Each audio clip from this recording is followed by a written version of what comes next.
Every evening, just as the sun began to set, Sarah walked to the park.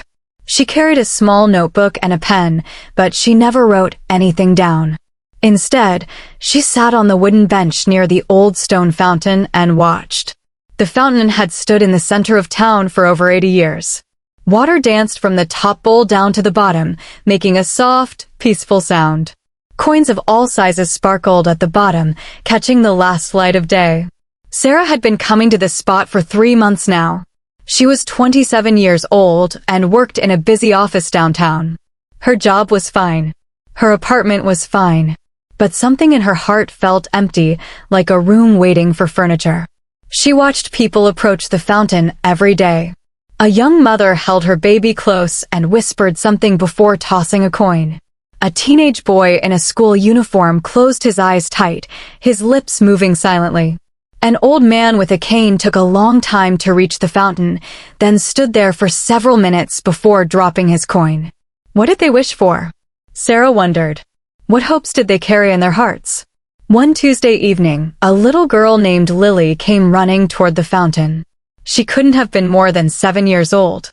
Her brown hair flew behind her as she ran, and her mother followed at a slower pace. Lily stopped at the edge of the fountain. She reached into her pocket and pulled out something shiny.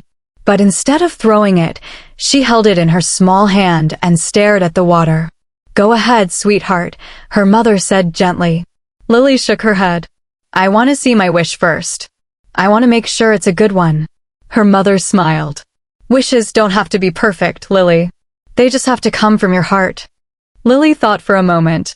Then she closed her eyes, whispered something, and threw the coin into the water.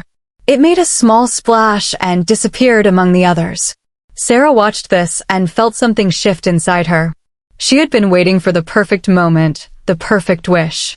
But maybe wishes weren't about perfection. Maybe they were about hope. The next evening, Sarah brought a coin. She held it in her palm and felt its weight. Around her, the park was filling with evening visitors. Couples walked hand in hand. Children played on the grass. A man sold ice cream from a small cart nearby. Sarah stepped closer to the fountain. She looked at all the coins at the bottom, each one a tiny container of someone's hope. Some were old and dark. Some were new and bright. They rested together in the shallow water, strangers sharing a secret. She thought about her own life. The quiet mornings alone. The lunches eaten at her desk. The evenings spent watching television shows she didn't really care about. She wanted something more. She wanted to feel connected, to belong somewhere, to matter to someone. Sarah closed her eyes. She didn't whisper her wish out loud. She held it in her heart, a small, private thing. Then she opened her eyes and dropped the coin. It hit the water and sank. For a moment, it glinted in the fading light. Then it settled among all the others, becoming part of something bigger than itself. Sarah sat back on her bench and watched the fountain. She didn't know if wishes came true. But she felt different now. Lighter somehow. As if by giving her wish to the fountain, she had also given herself permission to hope. Days passed. Sarah continued to visit the fountain each evening. But now she did more than watch. She started to notice details about the people who came to make wishes. There was a woman in her 50s who came every Thursday. She always wore a blue dress and carried a single white flower. She would stand at the fountain, say something softly, and drop her coin. Then she would place the flower on the edge of the fountain and walk away. There was a young man who came late in the evening after most people had gone home. He looked tired, like someone carrying a heavy load. He would stand with his head bowed for a long time before making his wish. Then he would sit on a bench nearby and stare at the water for an hour before leaving. There was an elderly couple who came together on Sundays. They held hands and leaned on each other as they walked. They would each throw a coin at the same time, then laugh and kiss. Their love was old and deep, like roots that had grown together over many years. Sarah started to feel like she knew these people, even though she had never spoken to them. Their silent wishes connected them somehow. They were all part of the same story, the story of people hoping for something better. One evening in late October, the air turned cold. Sarah wore a thick sweater and wrapped her hands around a warm cup of coffee. The park was quieter than usual. Most people stayed home when the weather changed. But Lily was there, the little girl from before. She ran to the fountain with her mother following behind. This time, Lily carried a small paper bag. "Can I make 2 wishes today, Mama?" Lily asked. 2? That's a lot of wishes, her mother said. "I saved my allowance. I have 2 coins. Her mother knelt down and looked into Lily's eyes. "What do you want to wish for, sweetheart?" Lily looked at the fountain. "I want to wish for Grandma to feel better. And I want to wish for you to be happy. You seem sad sometimes." Her mother's eyes filled with tears. She pulled Lily into a hug and held her tight. Sarah looked away, feeling like she was watching something private and precious.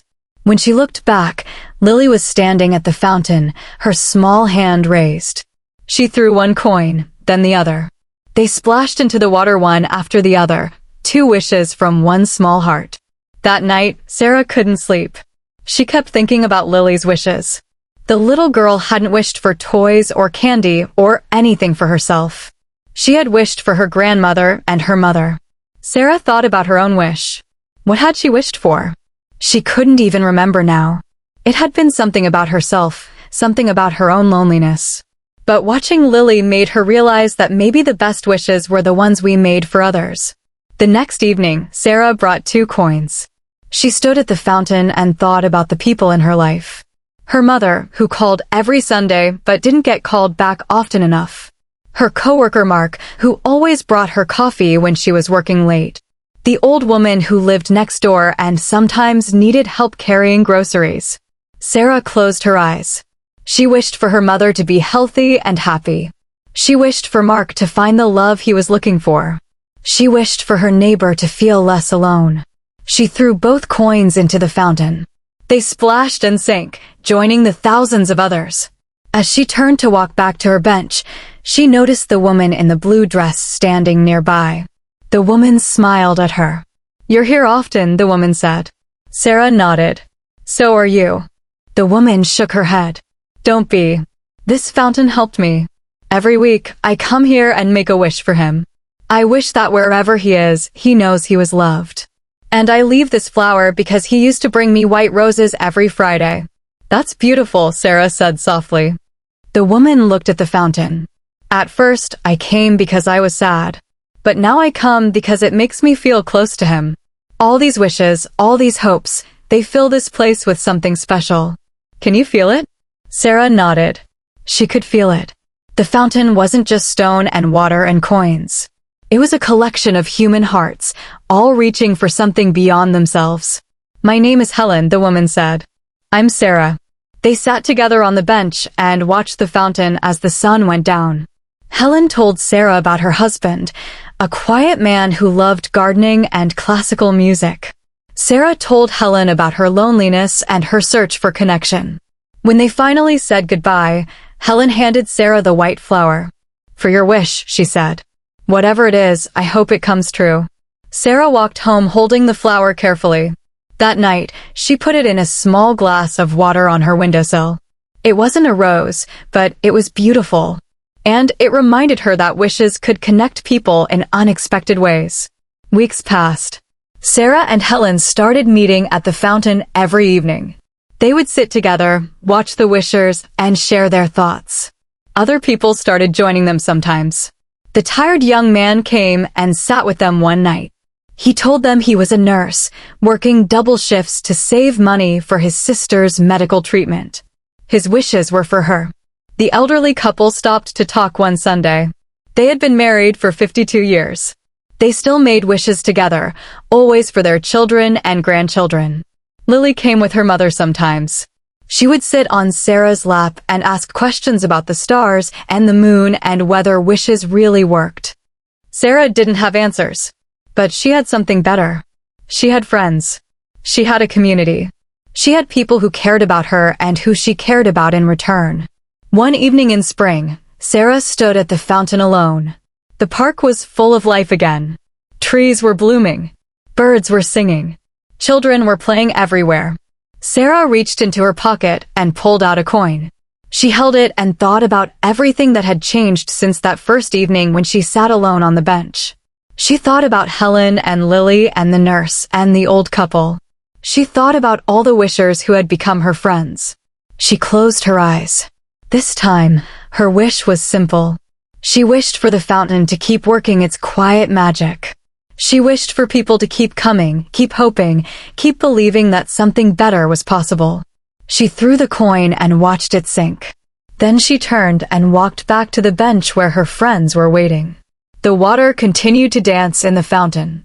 Coins sparkled at the bottom, thousands of tiny mirrors reflecting the sky, the trees, and the faces of people who had not given up on their dreams. And somewhere in that sparkling pile, among all the wishes made for love and healing and hope, a little girl's 2 coins rested together, holding wishes that had already started to come true.